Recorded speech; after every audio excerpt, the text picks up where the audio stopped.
Thank you. Thank you. The clicker.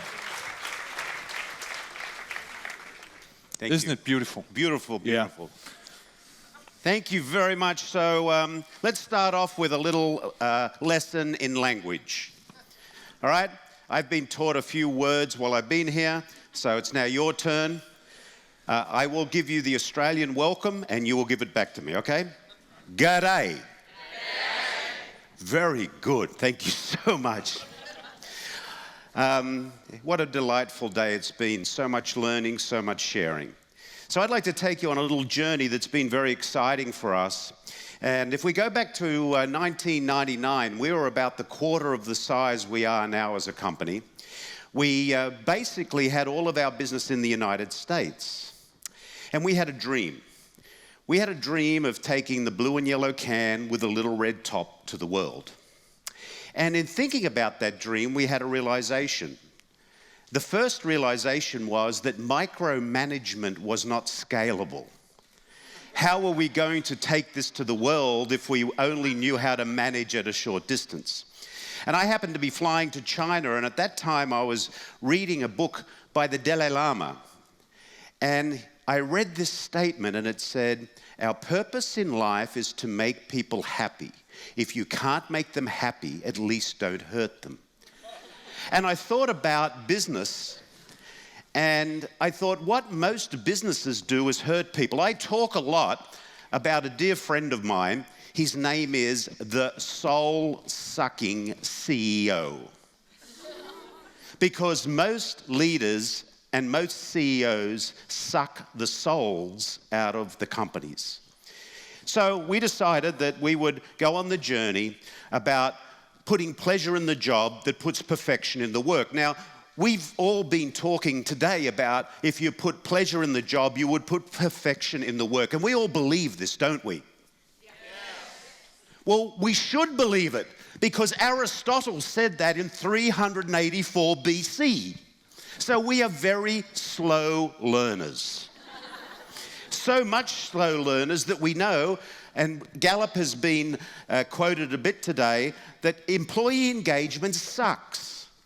2/3 of people who go to work today are either disengaged or actively disengaged, which means they're either working or against or not even in line with the purpose, vision, and values of an organization, if the organization is smart enough to even have a purpose, and many of them don't. So we went on a journey and we said to ourselves, what do we need to think about in an organization? And we said, well, there are 4 things that are important in an organization: people, purpose, passion, and products. But the first one is people. So this is the model that we've now used for 20 years in thinking about how we should think about our business. And you'll see the first thing we think about is people. And we call ourselves a tribe, not a team. And I'll share a little bit later why we call a tribe and what's the power of the tribe. The next one is purpose, or why. Why do we exist? We envisage a place where people go to work every day, they make a contribution to something bigger than themselves, they learn something, they feel safe, and they go home happy. That's the perfect workspace we envisage. And our purpose will take us there. The next one is values. Values in an organization are there to set us free, not to in any way restrict us for what we'll do, and I'll talk about that in a minute. Now let me talk about where most companies hang out. I call it the typhoon zone. This is where companies just think about strategy and just think about tactics because they are thinking about being servants to the short-term thinking of most people on Wall Street. Now, you must know we are a public company. We have been a public company since 1962, 72. So you would expect I'd be standing here telling you that the most important person in my life are the investors on Wall Street. The most important people in our life is our people, because if we take care of our people will take care of our customers, and our customers will take care of our shareholders. But if you stay in that typhoon zone, you'll eventually destroy the company, Because without the people, without a clear purpose, without values to protect you, you are on a short journey. That journey will be over. And there are many wrecks of companies on the sidelines that you'll see that stayed in that typhoon zone. The last thing we talked about was learning. We need to be a learning organization. So we decided we would remove the word failure from our vocabulary. We don't make mistakes at WD-40 Company. We have a learning moment. And what is a learning moment? A learning moment is a positive or negative outcome from any situation that needs to be openly and freely shared to benefit all. So I love the work that Simon Sinek's been doing. Simon and I met each other about 5 or 6 years ago on a panel in Phoenix. We became really good friends. And what I love about Simon, not only is he passionate about the subject of empowering people and building great workplaces, but he made things really simple. Instead of talking about vision and mission and words that sometimes have people in organization go, what do you mean? Why don't we just make it really simple? Why don't we talk about why we exist and how we do it and what we do? To me, it sounds simple. So let's think about WD-40. This is why we exist. Does anybody want to think and share what they think might be our purpose? Why do we wake up every day? I can't hear you. Huh? Grease the world. Anybody else? Come on, I need at least 3 answers. Have fun. Oh, we're getting close. Okay. I'm going to make you do something if you don't get involved in this. It might not be pretty. Okay. So if I was to walk up to you and you would say to me, hi, who are you? And I'd say, hi, I'm Garry. And I'd say to you, what do you do? I say, I sell oil in a can. You go, thank you very much. I'm really purposely, that's a purpose. I'm engaged about that one. Yes. Wrong. We're in the memories business. Why do we exist? We exist to create positive, lasting memories in everything we do. We solve problems, we make things work smoothly, and we create opportunities. So we wake up every day to create positive, lasting memories, which is much more exciting than stopping a squeak, right? So if you talk to anyone at our company, they'll say, I'm in the memories business. Now, why are memories so important? Because at the end of the day, that's all you'll ever have. I don't care how you do your work, where you are, how big your house or your car is. At the end of the day, it all goes back in the box, and the box is going to be about the same size. And all that would be left from you are the memories that you decided to create or help create. So our job every day with all of we do is to create positive, lasting memories. How do we do that? We create them by cultivating a tribal culture of learning and teaching that produces a highly engaged workforce that lives our company values every day. What do? Well, you know what we do. We make the blue and yellow can with a little red top and a bunch of other products that we sell in 176 countries around the world, which is really exciting because everybody has the opportunity to touch what we do. But how do we set people free? We set them free by having a set of values that are there to allow them to do whatever they want, without quacking up the hierarchy. You've all seen companies that have to quack up the hierarchy where they can't make decisions, right? You've seen those people at counters in hotels and airlines. Could you please do this for me? That's not our policy, quack, quack, quack. I'm not allowed to do that, quack, quack, quack. I've got to go ask my boss, quack, quack, quack. Because they have no freedom. But values are there to create freedom. And values need to be hierarchical. The first value in the organization needs to be the most powerful value and needs to engage people and empower them the most. So what are our values? Well, our first value is we value doing the right thing. Each one of these values has a paragraph written underneath it that actually describes what doing the right thing means. So every time in our organization, our people can ask the question of anybody, is this the right thing to do, based on our definition? The second value is, funnily enough, we value creating positive, lasting memories in all of our relationships. Now, That doesn't mean we don't have crucial conversations. Of course we do. We're adults, we all do that. We challenge each other, but we do it with respect and dignity. Because if you work at our company, we will care about you, we'll be candid with you. And what does candid mean? Simply, no lying, no faking, no hiding. We'll hold you accountable, but we want to be held accountable too, because accountability goes both ways.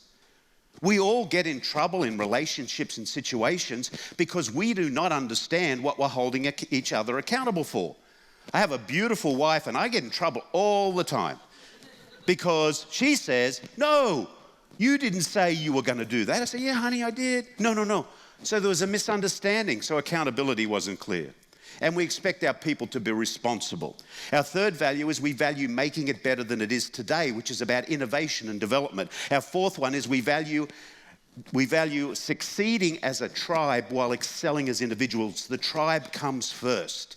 We are there to support each other. We value owning it and passionately acting on it, and we value sustaining the WD-40 economy. Now, you would think that should be our first value because we're a public company, right? We live and die by our shareholders' positive, lasting memory or not about us. And if it doesn't also just say we value profitability, it says we value building the economy. What does that mean? It means if we are a strong, profitable company, in good times, we are very successful, and in times that are not so good, when the seas are a little rough, we have a strong ship and master mariners in our tribe to help us go across those oceans. So we've got to build the structure within the company. And why do I say values are like freedom? Well, if you think of values, something like a field with a herd of cattle, and around that field there are hundreds of hungry wolves waiting to eat the cattle.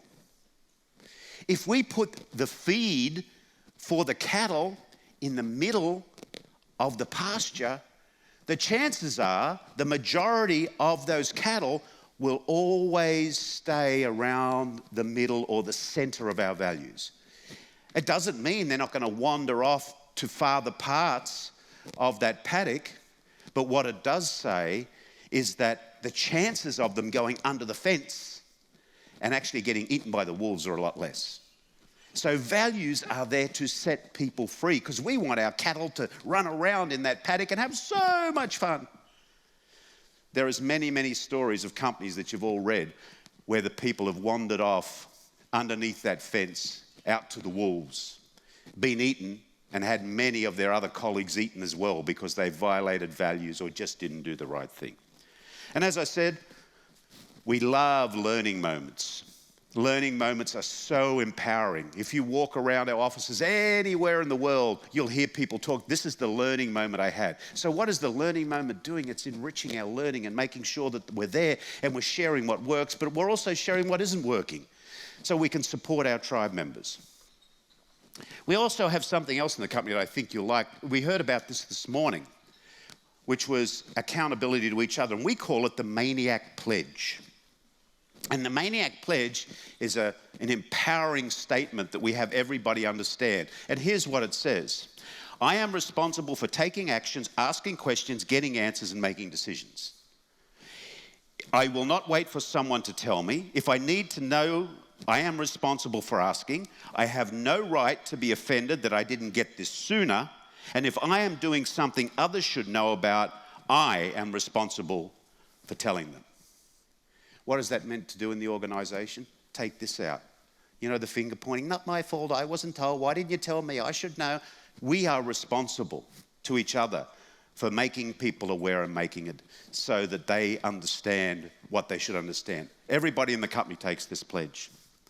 I want to talk about tribes. You're all probably aware of Maslow's hierarchy to self-actualization. The first two rungs on that, most organizations deliver. It's survival and security. And most organizations pay people to go to work so they can buy food and have somewhere for their families to sleep. And it's somewhat secure. Here's where the magic is. Most organizations do not exercise belonging. Every one of you in this audience today has either left a relationship, an organization, or a party because you didn't feel like you belong. Every one of you. Why do most people leave companies? Because they don't feel like they belong. They hate their boss. My friend Ken Blanchard often says, it's a shame that people in an organization only know they're doing a good job because someone didn't yell at them today. So, we adopted in our company the principles of a tribe.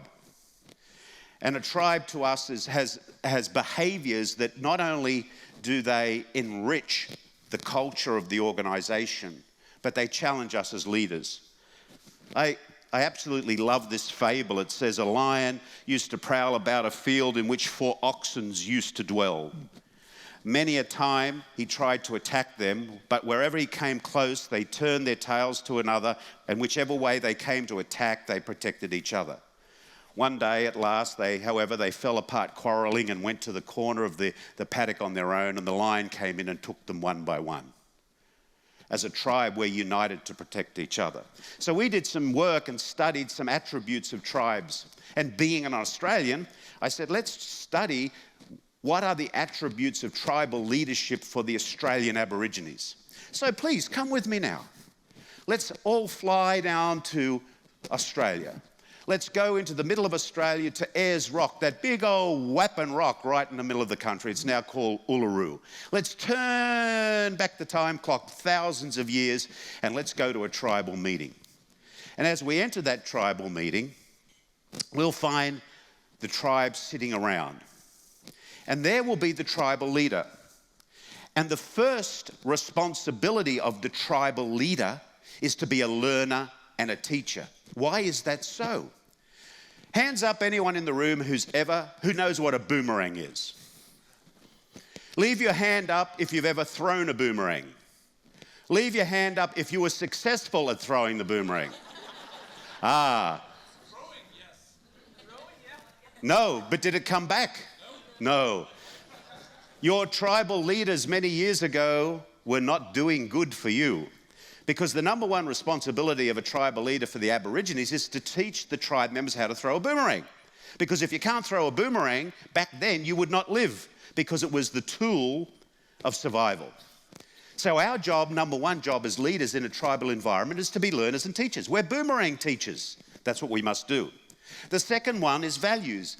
Every group of successful tribes over time have had values. You may not agree with the values, they may not be yours, but if you were part of that tribe, you were expected to live those values. Not visit them, but live.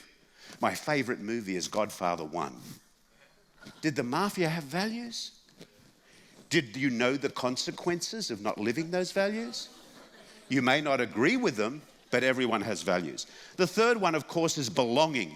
And what is belonging? It's recognition, it's understanding, it's feedback, it's tribalism in its sense.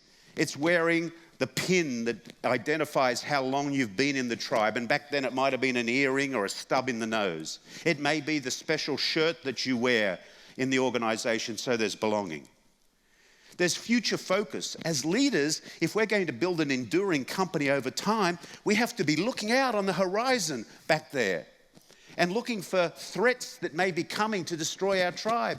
As we heard earlier in retail today, they're looking out over the horizon at the threat of e-commerce. If the leadership was not looking out and recognizing that threat, it would come and destroy them. So as part of our job as leaders is creating this culture is to be future focused. We need to have specialized skills within the organization.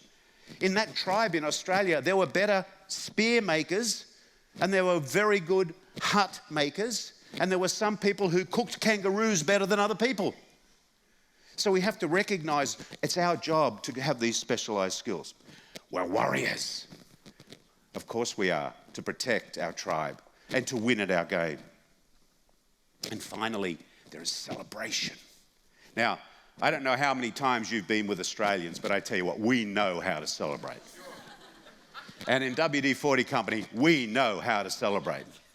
And you know what? We celebrate good times, and we even celebrate times not so good because we've all been together. I've learnt over the last number of years that there are some attributes to leadership that are very aligned with soul-sucking CEOs.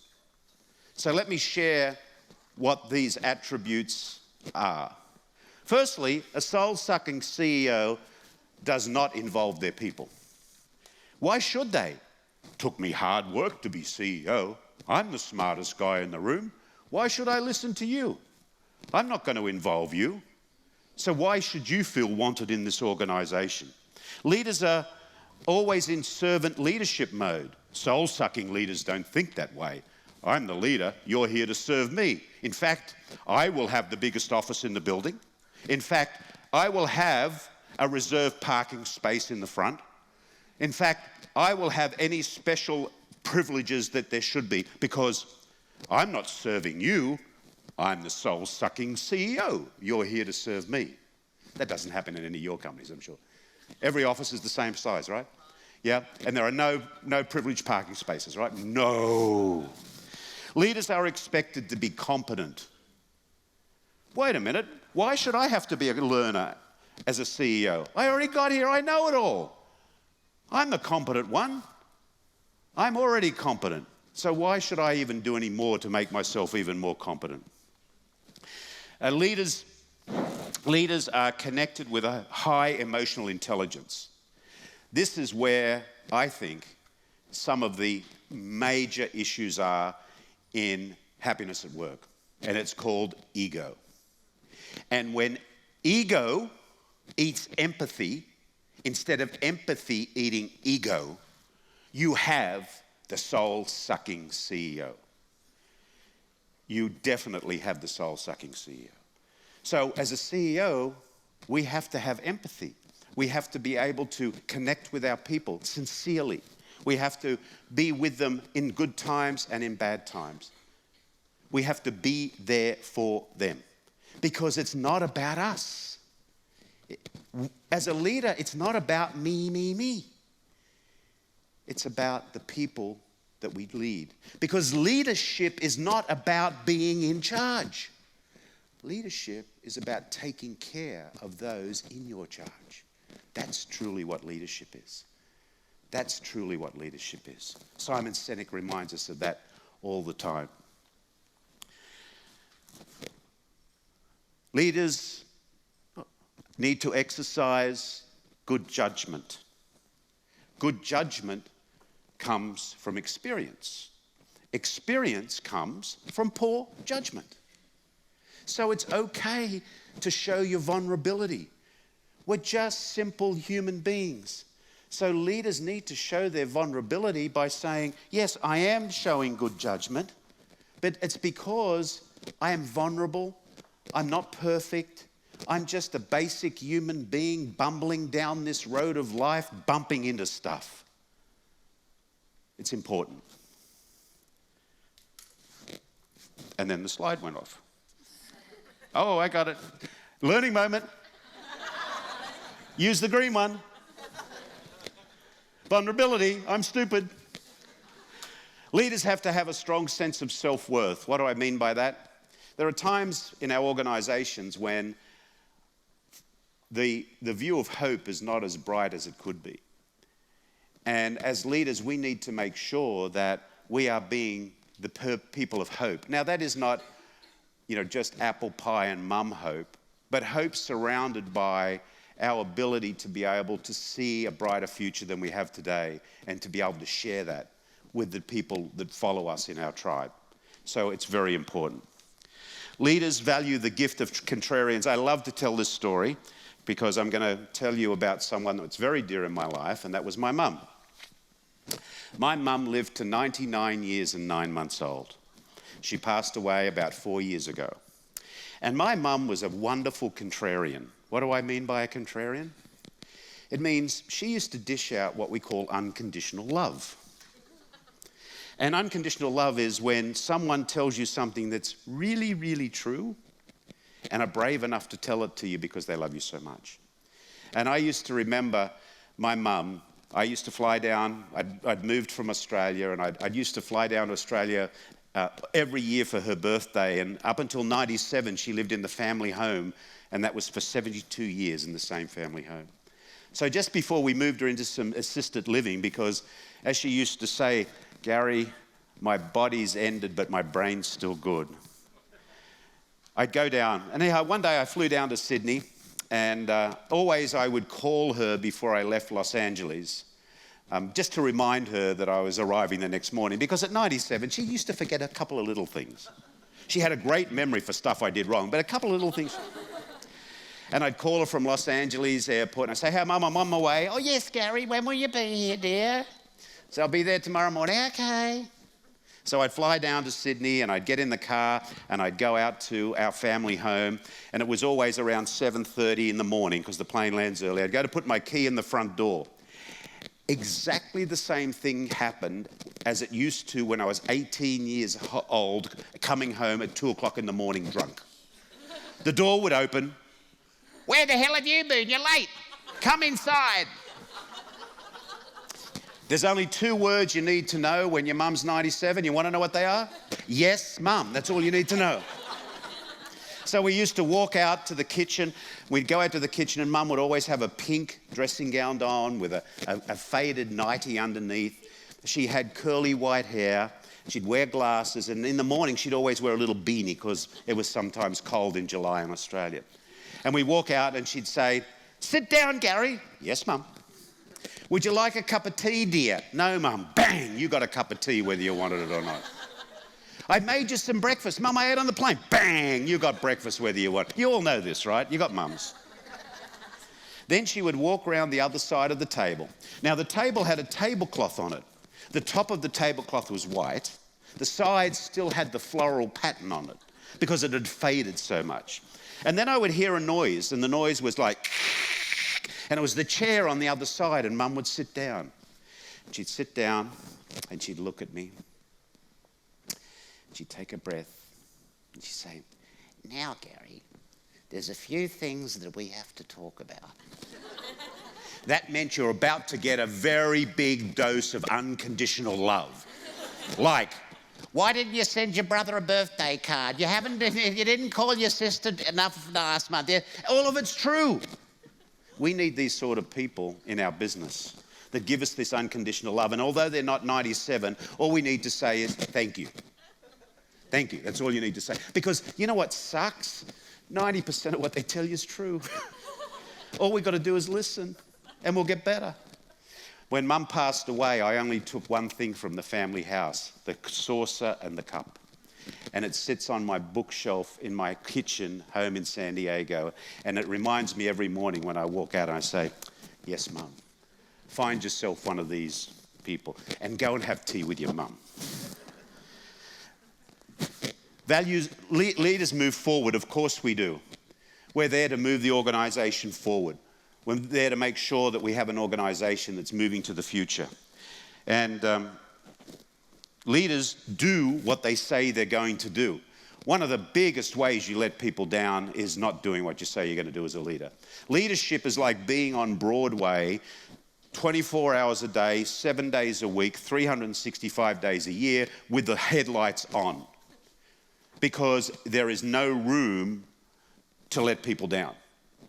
If you cannot be a good leader, do not hurt people by trying to. Because the Dalai Lama said our purpose in life is to make people happy. If we can't make them happy, at least don't hurt them. So if you're a shitty leader, don't do it.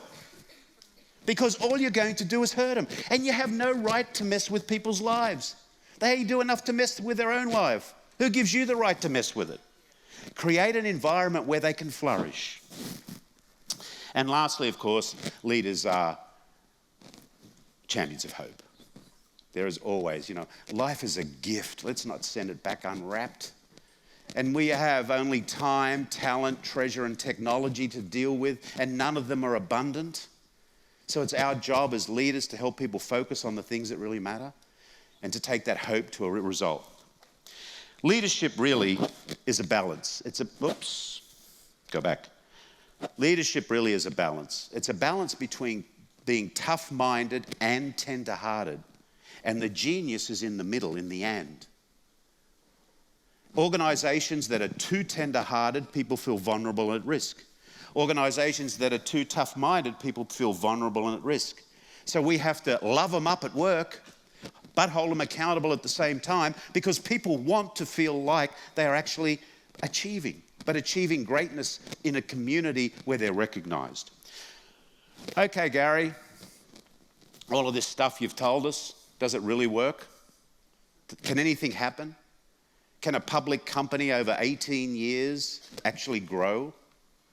Yeah, we quadrupled our sales over that time. And as far as the shareholders are concerned, our market cap went from just over $250 million to $1.8 billion. Compounded annual growth rate of total shareholder return of 13% a year. Better than most companies perform on Wall Street. But we only sell oil in a can, right? No, we don't. We sell memories. We're in the memories business. And we create a culture of care, candor, accountability, responsibility. So what do our tribe members say about this? Do they like it, do you think? Well, we've been doing employee opinion surveys for 18 years. At the start of this, we had an employee engagement number that was in the suck zone, the same suck zone most companies are in now. And we said, if we're going to try things and not everything worked along the way, we need to be able to measure it. So we started. Hot off the press, we just had our last employee opinion survey in March this year. So let me share with you some of the top results.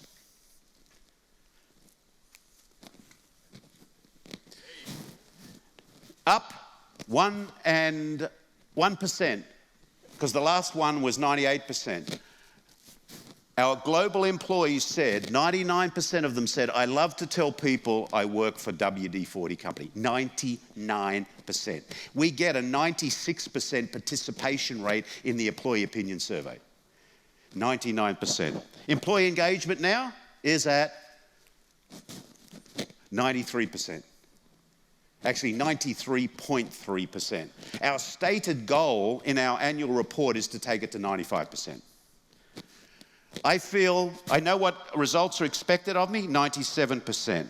I feel my opinions and values are a good fit with the WD-40 company, 98%. Do you think that we're living our values and people are feeling happy that we are? I think so. Why do people leave companies? I don't know, but 96% of our global employees said they respect their coach. I am clear on the company's goals, 97%. So, what did we tell our shareholders? This is what I wrote to our shareholders in our shareholder letter just last December. I said, our job is to make sure we create an environment where our tribe members wake up each day inspired to go to work, feel safe while they are there, and return home at the end of the day fulfilled by the work they do, feeling they have learned something new and contributed to something bigger than themselves. This is the world we envision. If we create this world for our people, they will take care of our customers, and that will in turn take care of our stockholders. That was my letter to our shareholders. So I think, having been down this journey with my wonderful, wonderful tribe, who are responsible for all this, not me, we gave them permission to play. I think I can absolutely back up this statement. Purpose-driven, passionate people guided by their values create amazing outcomes. We have a model that proves it. You can take a company, quadruple its sales, and increase its value ninefold by doing one thing, taking care of the people, which means having a clear purpose, a good set of values, and creating an environment. I met someone a little while ago. Her name was Frances Hesselbein. I don't know if any of you know her. She's 102 years old. She lives in the United States. She used to be the global CEO of the Girl Guides. She came to a meeting that I was at, and she spent 4 hours talking to us. At the end of the meeting, she said, I want to tell you I have 4 tattoos. I thought, 4 tattoos? You're 102 years old. Where are they? And when did you get them? Because if you got them a long time ago, I won't be able to see them. They'll be faded. She said, let me tell you what they are. And I learnt these lessons from some great people like Peter Drucker. She said, the first one is across my chest, and it says, have respect for all people. My grandmother taught me that. What do great leaders do? They have respect for all people. The second one is behind my ear. I learnt that from Peter Drucker. Think first, speak last. How many soul-sucking CEOs don't think first? They speak first, think last. The other one on the other side of the ear, ask, don't tell. Soul-sucking CEOs tell, don't ask. And the last one is be an opener of doors. Be a motivator and a propeller of people into the future. So when you find people who not only tolerate your quirks, but celebrate them with glad cries of me too, be sure to cherish them, because these weirdos are your tribe. And I guarantee you that your tribe, your vibe will attract your tribe. And a beautiful quote from one of the great leaders, it always seems impossible until it's done. You can change the world. Go convince your leaders to do this. It's a wonderful thing. Thank you.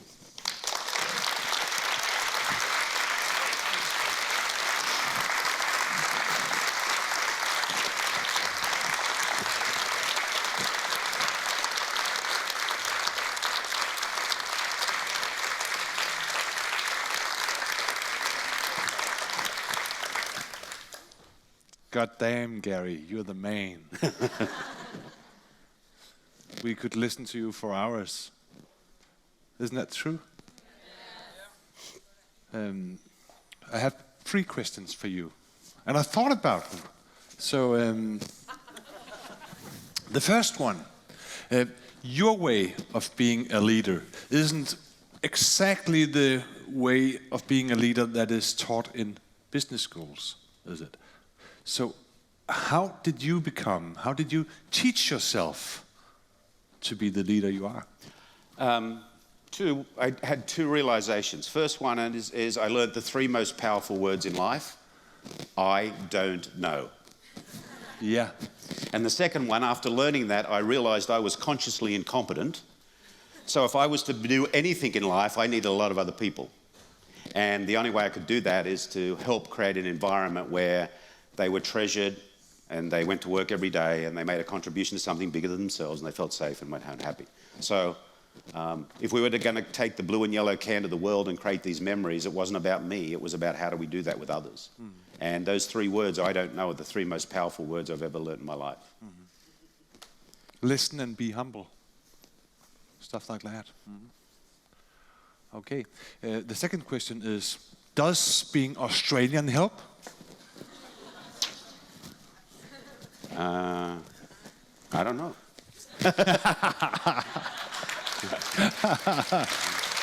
But that was too easy. 3 most powerful words, right? I don't know. All right, let's move to the third one. I quote you now. You said, as leaders, we have to be there for them in good times and bad times. So let's talk about bad times. How do you keep up happiness in bad times? By being completely transparent. Let's go back to 2008. There was a crisis. Well, we decided we weren't going to waste a good crisis, right? And we didn't know what the future was going to hold, but we did know that this would pass. This too will end at some time. So we got our tribe together around the world and we said, let's make a pledge. And the pledge we made was, when all this is over, we're still all going to be together with at least 1 more tribe member. So our goal was to be able to employ 1 more tribe member, not to lay off anybody. And we went out and then we said, let's work out how we're going to do this. Because I can't do it. So we went out to the tribe and we did some fun things. We had what we call a stupid policies program. We asked everybody in the company to tell us what our stupid policies were that were costing us money. Guess what? There were some. So we got rid of them. We went out and we asked people to think about the way they did business and how they did it. We never laid off 1 person. We didn't take away 1 benefit. We didn't reduce anything other than we had a salary freeze for 1 year. And the only reason we did it is because we didn't know what the future looked like. So we thought we better do something. But what we did is we came together. So in good times and in not so good times, it's the power of the tribe that carries the tribe through. But it has to be together. Not one of us is as good as all of us. Ladies and gentlemen, Garry Ridge.